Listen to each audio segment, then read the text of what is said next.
የአዲስ አበባ ከተማ አስተዳደር ትምህርት ቢሮ በተያያዘው ግማሽ ዓመት በትምህርት ቤቶች በትምህርት ጽሕፈት ቤትና በቢሮ ደረጃ ላይ ባካሄደው የምዘና ስርዓት ከፍተኛ ውጤት ላመጡ ተቋማት እውቅና ሰጥቷል።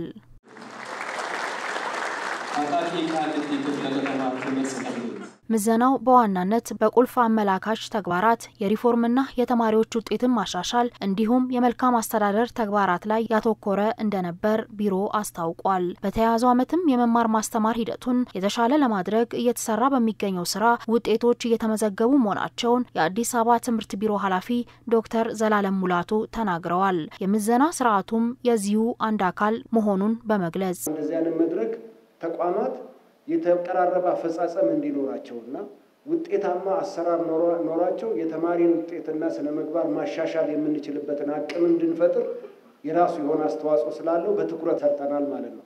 ስለዚህ በዚህ ሂደት ውስጥ እስከ ታችኛው መዋቅራችን ድረስ ማድረግ የሚገባንን ድጋፍ አድርገናል።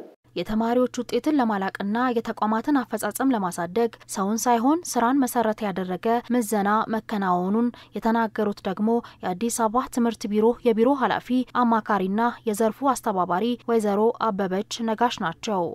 የስድስት ወር ዕቅድ አፈጻጸም ለተማሪዎች ውጤትና ስነምግባር የኬፒአይ አፈጻጸም የሪፎርም አፈጻጸም ያለበትን ደረጃ ለመመዘን ሰፊ ስራ ሰፊ ኮሚትመንት የተሟላበት ስራን ሰውን ሳይሆን ስራን ማዕከል ያደረገ ምዘና ተከናውኗል። በምዘናው የላቀ ውጤት ያስመዘገቡ የትምህርት ተቋማትም እውቅና መሰጠቱ የጀመሩትን የትውልድ ግንባታ ስራ ለማጠናከር አቅም የሚፈጥርላቸው መሆኑን ገልጸዋል። ከተማ ደረጃ በትምህርት ቢሮ አንደኛ ወጥተን እውቅና አግኝተናል። በጣም ደስ ብሎናል። ይሄ እውቅና ቀጣይ የተሻለ ስራ ሰርተን በተለይ ደግሞ ናሽናል ኤግዛሚኔሽን ላይ በሚመጡት ውጤት ብቻም ሳይሆን ጥቅል ተማሪዎቻችን ከአንደኛ ክፍል እስከ 12ኛ ክፍል የተሻለ ታክቴን እንዲሰራና ተጨማሪ ስኬት እንድናሳካ ስንቅና ሞራል ሆኖልናል ማለት ነው። በሪፎርምና በተማሪዎች ውጤት በተካሄደው ምዘና 99.64 በማስመዝገብ ያው አንደኛ ወጥተን በክፍለ ከተማ ደረጃ ሽልማት አግኝተናል። በተሰጠው የእውቅና ሽልማትም በጣም ደስተኛ ነን ማለት በደንብ ሰርተን የሚቀጥለው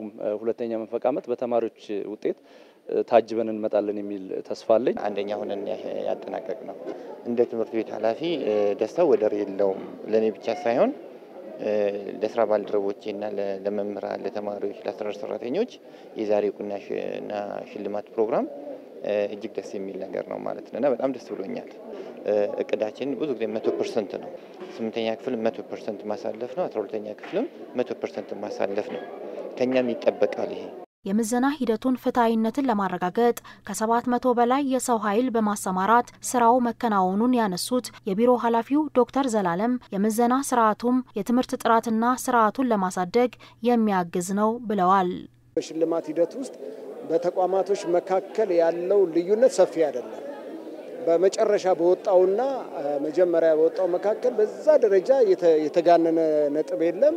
ይሄ እንደ ትልቅ ተሞክሮ ነው እየወሰድን ያለነው። ይሄንን አጠናክሮ መቀጠል ያስፈልጋል። ስለዚህ ግባት ውጤትንም ሂደትንም መመዘን የሚያስችልበትን አቅም መፍጠር ችለናል ማለት ነው። ይሄ እንደ ጥንካሬ እንወስዳለን። በመድረኩም ቢሮ በ2017 በጀት ዓመት የ6 ወራት እቅድ አፈጻጸሙን ገምግሞ የቀጣይ የትኩረት አቅጣጫን አስቀምጧል።